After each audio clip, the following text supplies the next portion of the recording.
All right, welcome to the 1huddle recruiting spring internship session. I'm really pleased to be joined by 1huddle CEO and founder, Sam Caiucci. 1huddle is revolutionizing the way that HR and onboarding and talent development is done by gamifying. And it's a really fun app to look at and game to play to learn. I'm super impressed by what I've seen of it so far. And I think that the work that they're doing is going to be here for the long term. And I think it'd be great for Catholic University students to get in on that. Sam's hired interns before in the past that have turned into full-time roles as well. And I know that he knows our illustrious professor, Jack Yost, well, and has interacted with students in his class. So some of you may have already met Sam before. So with that, Sam, I'm going to turn it over to you. And thanks so much for spending some time with us. Cool. Thanks, everybody. See here. Cool. Everybody hear me okay? Thumbs up. Everybody's good? Awesome. Everybody. So what I thought I'd do today is give you a little background on 1huddle, and I'll also give maybe just some perspectives on not just our internship, but what we think makes a great candidate through our program. Regardless, might be something you'll be able to take with you, hopefully share some insights. But 1huddle, we're a tech startup. We're 5 years old. We turn employee training into mobile games. So like raise your hand if you like watching videos and modules and taking quizzes. No hands? Few people like that? Okay, there's always few. So what happened to me, I started my career in the sports industry. I signed to play football at the University of Alabama. I ended up having to work right away out of school. I'm from South Florida, where it's a hell of a lot warmer than it is here in New Jersey and wherever you all may be. And I worked for 15 years running sales for a number of companies that either trained professional athletes or managed high luxury and fitness clubs. I felt like the way that job training was happening kind of felt like I was back in school. For all that time, our HR team spent a lot of money on sort of like Blackboard, Canvas style learning. And all of my salespeople always found a way to cheat their way through it. I'm sure nobody here has ever, just clicked until you got the right answer on anything online. But I found like that was happening a lot. And as a sales manager, I wanted my salespeople to be skilled up, trained up. We say, be able to say the right thing, the right way, the right time, every time. And I just didn't see any software out there that did the job. So I put together an engineering team. I have no formal background in development, but we built the first ever game-based platform for sales training. That was 5 years ago. Our first customer was in the DC area where you all frequent. Monumental Sports, the Washington Wizards and the Washington Capitals were customer number one for us. Since then, we have over 100 companies that use our platform to either onboard new sales reps. They might use our platform to train up a new customer service staff at a hotel. Denver Airport uses us for active shooter training for their TSA team. The US Air Force uses us for training active military. So we're a very horizontal software product. We have companies across about a dozen verticals that use us every day. But our mission is pretty simple, find ways to get people ready to work quicker. So that's kind of 1huddle. We're a 40-person team. Over the last 5 years, I've taken the company from New Jersey to San Francisco, like any good tech startup. Anybody here ever watched Silicon Valley on HBO? So I still can't watch that show because being in this world, it's like PTSD. So, but as a technology company, we spent a year and a half in the Bay Area, came back to New York. I'm currently in our office in Newark, New Jersey, where our platform is used by the city of Newark to help out-of-work workers get skilled up so they can find their next job opportunity. So we work very wide, from frontline workers to full-time workers across a number of industries. I'd like to think that our internship program specifically is like a really big part of our team. We've hired probably 5 or 6 people on our current team out of our internship program. I'll talk to you just a second about what the company looks like, and then tell you a little bit about the opportunity, and then we'll just keep it loose and open up for questions here But we have three different divisions at 1huddle. We have our engineering team, we have our sales and marketing team, and we have our customer success team.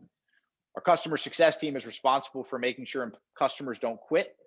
It's kind of like just the way I look at it, keep things simple. We go out and we sign new customers with our sales and marketing team. So sales and marketing goes out and finds new customers. What's a good new customer we just signed? Let's see, like one of our newest customers at the end of last year was a company called Roche Pharma. They're a major pharmaceutical brand. So when Roche came on board, our sales and marketing team did all the work to go out and identify, approach, and present 1huddle as a solution for their learning team. They actually are using us for a variety of training, whether it's how to explain a pharma product, or it's for things like diversity, equity, and inclusion training. So our sales and marketing team goes out and finds. So if you're out there and you're saying, I want a career in sales and marketing, or I want to understand how sales and marketing works, interns that come onto our team and work in sales and marketing get to kind of get boots on the ground, firsthand experience around top of funnel sales, top of funnel marketing. That might be using paid search, paid ad, digital marketing to get people to be aware of your brand. Or you might be working with our sales team, setting up product demos and presentations and trying to pull people through our sales process to the finish line. The customer success team makes sure that once you sign up, you don't quit. That's a bad thing in software. Anybody here has ever quit a platform or a subscription? So our customer success team is onboarding a customer. So when you sign up for 1huddle, you have to learn how to use the product as fast as possible. We also are looking at things like gameplay metrics. Who's playing? What are they playing? When are they playing? Because we're constantly trying to figure out how we make the product better. So if you have an interest in working in software, you want to understand customer service at a higher level, our customer success team is a really awesome division to work in at 1huddle. We have a 4-person customer success team. And again, what they do all day long is interface with customers. I also like to think the cool thing for us is we're not, because I said we're very horizontal, we have all types of customers. I mean, like I said, airports, hotels, Air Force, restaurants, retail, the Washington Capitals. So I would say the most challenging thing for an intern on our customer success team is you got to be able to talk about a lot of stuff. It's not like just working in finance with one type of business model. You got to be very, very flexible, very nimble. The third division for us at 1huddle is our product and our engineering team.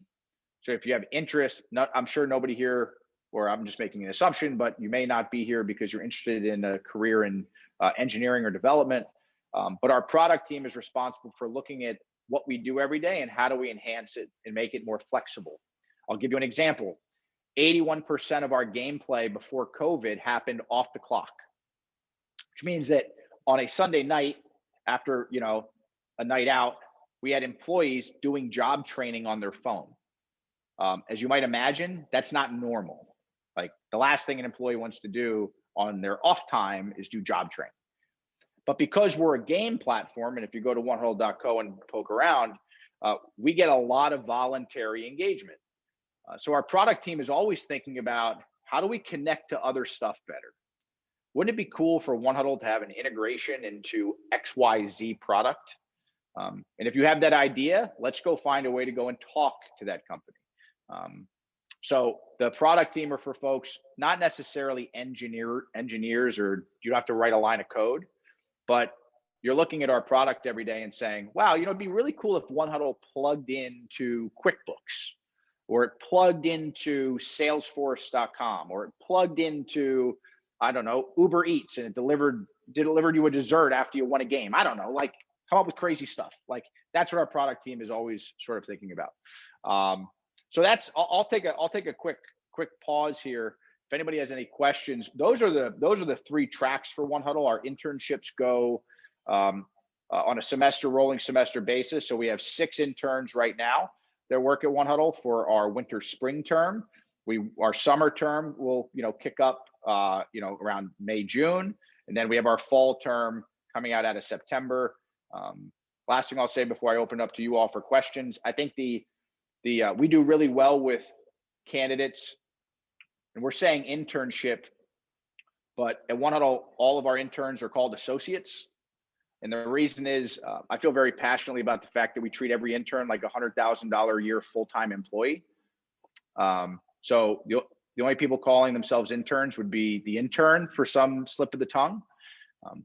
I bring this up because that's a good thing and a bad thing. Everybody here knows people that say, I want experience. Well, Onehuddle, we're gonna give you experience. It's a big part of what we do. If you have a passion or interest in learning how marketing works, like, we're gonna give you a budget and say, go figure it out. Interns at Onehuddle that can figure out how to get from step A to step C, and not be tripped up about the fact that they have to figure out step B in the middle, do really well. There are other internships in other types of companies where they run the same internship the same way for 1,000 years. Some do really well in that program. It's nothing against that model. It's just not, we're a startup. So we're very much more like a pirate ship than working for Royal Caribbean. There's no free lunches. Our team is very okay with risk. And like I said, because of that culturally, we find that candidates get a lot of experience if they really want it when they're at Onehuddle. If you feel like you're someone who really wants to be told what step 1, 2, 3, 4 is, we're probably not a good fit. Because as a game, like, how you learn to play a game, you just play. So we're very much like, let's just figure it out and be okay with failing along the way. I said a lot. I will be quiet now and open up for any questions you all have. It's, again, awesome to meet all of you. I compliment you for showing up for something like this, and everything is fair game. Anything I can answer.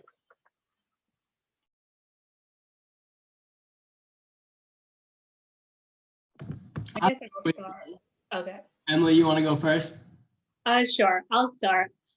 Thanks for telling us more about your company. I was just wondering, like, what is, like, how do the 3 teams, like, work together all at once? I know you kind of described how when you get a new customer, they go through one team bringing them, like, how to use it, and then they go through a process, and then ending with, like, the team making sure they come back. What would, like, a full timeline of how, like, all those 3 teams, like, work together? And then, as my second question would be, like, how would you describe your company culture? I can kind of tell it's more of a relaxed, fun, like, upbeat vibes going on. How would you, like, describe that company culture? We got Bob Marley on in the background in the office right now. Culture wise, I'll answer culture first because I think that's a layup question. We believe, I think we believe a few things at Onehuddle. Like, we believe in doing things our way. So our team, like, we talk about winning is one. So one is an acronym at Onehuddle. The O stands for our way. Like, we're not going to follow the way other tech companies do stuff. Like, we're going to chart our own path. So culturally, like, we're cool with, like, we believe in, like, work hard, play hard. There's nothing wrong with that. Like, last night, our team was in the office until 1 a.m. We're socially distant and safe and all, but, like, we have teams, at times it might be doing a sprint really late. And when you do that stuff, you can't hate what you do. Like, I believe you got to like the people around you. Like, for me, if you don't like people, you don't really work well with them. Some people might feel differently. I think you got to like the people you work with. So our way is a big piece. The N stands for next play. We have a next play mentality as a team. And that's a little bit of a sports analogy, but it means that we're going to screw up, but we're going to be okay. And we're going to worry about the next play. Our engineering team might do something that creates a bug or doesn't work out. Our sales team might miss a sale. We're going to be okay with it, and we're going to move on. We're going to learn from it, but we're not going to hold grudges about stuff. So that's what the N stands for next play. The third is extra effort. Everything we do is around, we always have an eye to development. So every one of our employees on the team, we're always thinking about what's the extra that we need to do in order to help them get to wherever their goal may be. So that's like I would say that's our, culture. So the fact that we have win is one up on the wall will tell you a lot. the other question, Emily, about how the teams work together. The first 2 weeks of our internship, everybody does everything. So we let everybody like free for all. You work with customer success, you work with engineering, you work with marketing, you work with sales. So you bounce around. And it's during that window that you get to interact with all of our team members. And our team members get to, sort of recruit you. And they'll start to, I want to say, like internal healthy battle over who they want to work with for the semester. And I just like let it play out and feed into the competition of it all. And at the end of 2 weeks, usually people fall into buckets.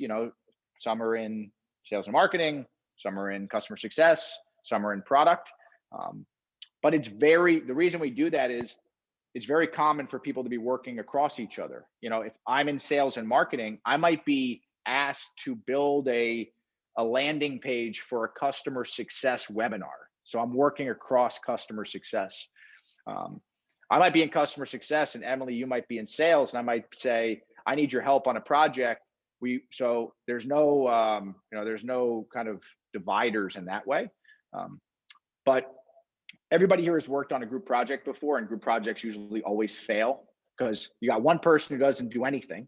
You got one person who does what they're supposed to do, but they don't do anything more with it and turn it in at midnight. And then there's one person who is the lead and the lead in charge. So we try to find all of those third ones. Like those are the people that do well at 1huddle, because of the collaboration that happens. You might be in customer success. You're sort of the quarterback of a situation, and you can recruit from other interns in the program to be second chair to you to help. So that's the sort of flow we try to create. We've never had an intern, say, I'm being forced to be in this track and I want to be in that one. Just hasn't happened that way.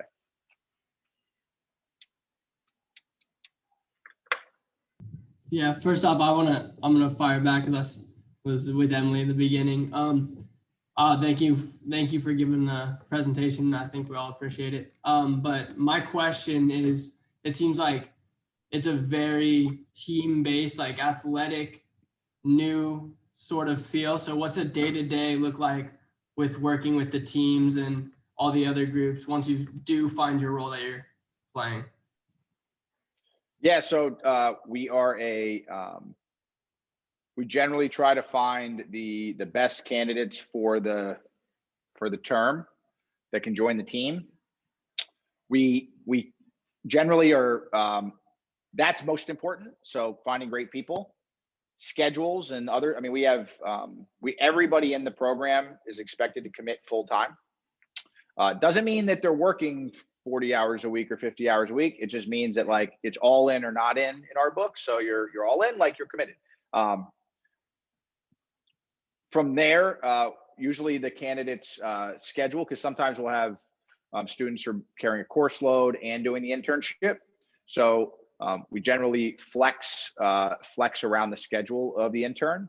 But an average day with that in mind, an average day would be like an 8 to 9 a.m. check-in on Slack. I'm sure you all know what Slack is. So given our team is highly remote right now, 8 to 9 a.m., you're submitting what we call your beginning of day plan for the day, which is your game plan, what you're going to win at today. And then you have touch points throughout the day with either, a one or multiple points of contact that work at 1huddle. That, if you're in customer success, you'll be working with Jared. If you're in marketing, you're going to be working with Donna. If you're in, if you're doing some sales stuff, you might be working with Bree or Kirk on our team. So throughout the day, you know how it is. It's in and out of Zoom calls all day long. So, but I'd probably say that because of that, it's a lot harder to say like, hey, you're only working on this or that. Because tomorrow we might sign a really big customer that changes, the dynamic of a week. And that's sort of like as a startup, things change really quick in a good way. We might have a customer, like next month is Black History Month. So yesterday I had a phone call with the former governor of New Jersey, Jim McGreevey. Jim McGreevey is a customer. Jim said, hey, I want 1huddle to build a game on Black History Month. I'm going to show it to Governor Murphy. Okay, cool. What do you think my next call was? To my customer success team saying, hey, everybody, we need to get a game created on Black History Month. I'm going to show it to the governor. I need it by Thursday of next Thursday. So they're like, okay, bam. So they're getting our intern on board to go do research and get the game created. So, you got to be very nimble. You got to be okay with being flexible, but we work to provide structure kind of pod by pod, depending on the group we get.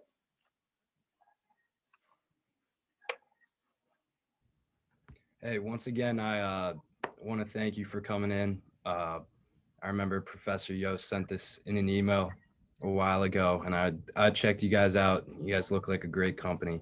I just had a question. So you mentioned that you like to give a lot of freedom to your interns to, get from point A to point C, I think, as you put it in Solve B. But is there a lot of flexibility or opportunities for interns to pick up like different projects, or are they mainly being guided by their superiors?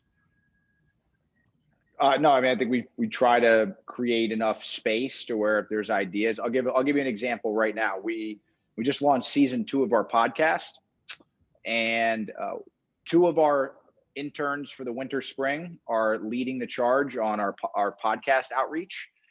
They're spending about 50% of their time on that right now. The other 50% is split up on 2 other projects that they're working on.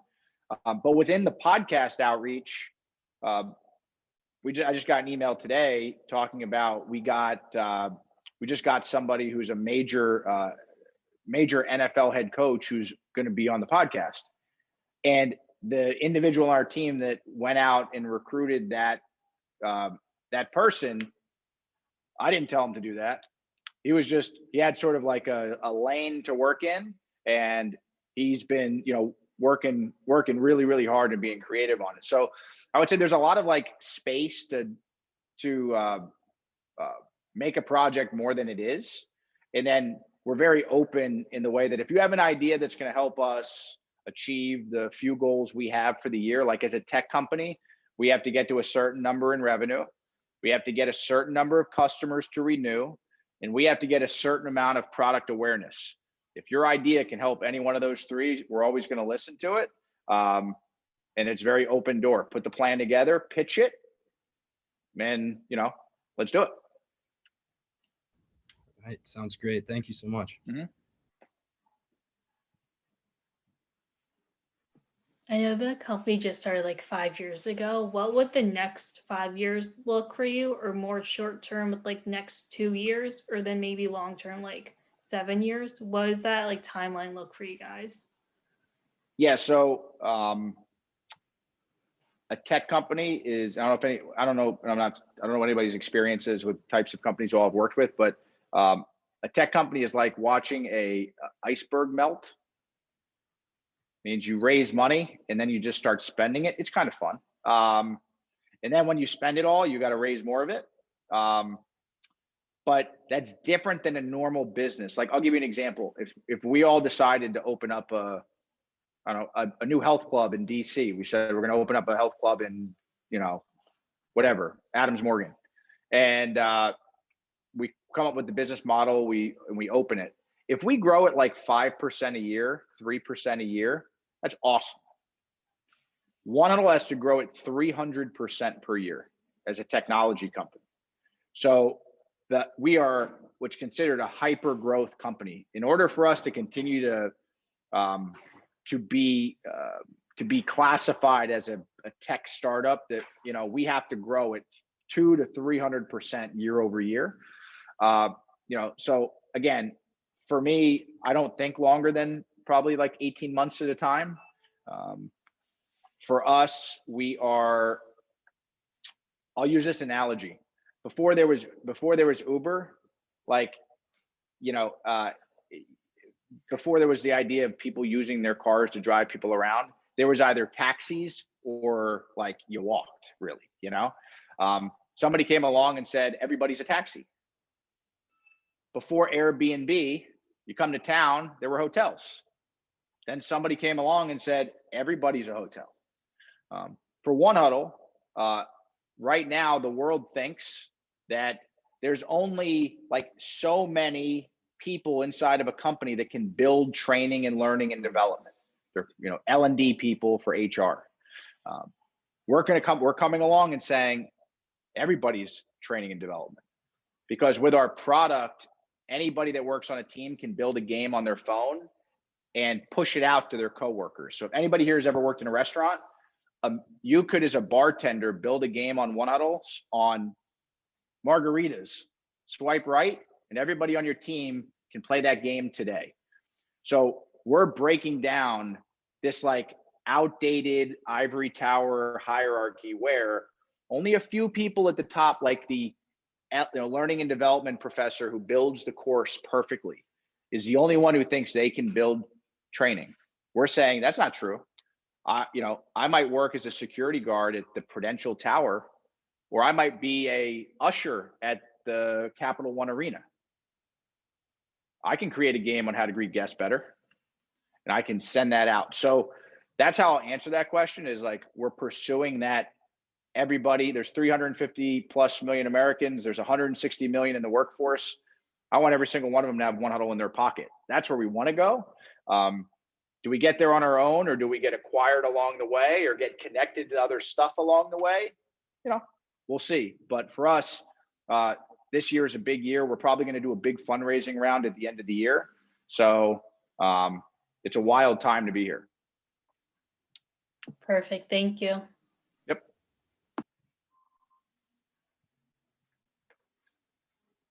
How are we doing, Brett? We're good on my end. Students, any other questions? And I'll throw my my email in the chat for everybody. So if you do have any follow-up questions, or you want to check out Onehuddle, or you want any follow-up information on the internship, we also have information sessions that we do twice a month on our side. So if you want to talk to any of our current interns, or you want to meet somebody on our team and just have a conversation, feel free to reach out. We do have our head of game design is a Catholic University alum who played football there and doesn't stop talking about it. So his name is Ben Powers. So if anybody here wanted to rap with him, more than happy to connect you with Ben as well. He will talk your ear off, fair warning. But happy to get you connected with anybody on our team if you wanted to talk or have any other questions. Fantastic. Thanks so much, Sam. Students, if there's no other questions, I know Sam's busy. You just heard he was working till 1 a.m. last night. So thanks for sharing that information, Sam.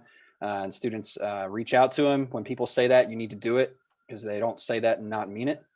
So if you got any other questions, you can reach out to me. And Sam, thanks again so much for your time and for doing this. Really appreciate it.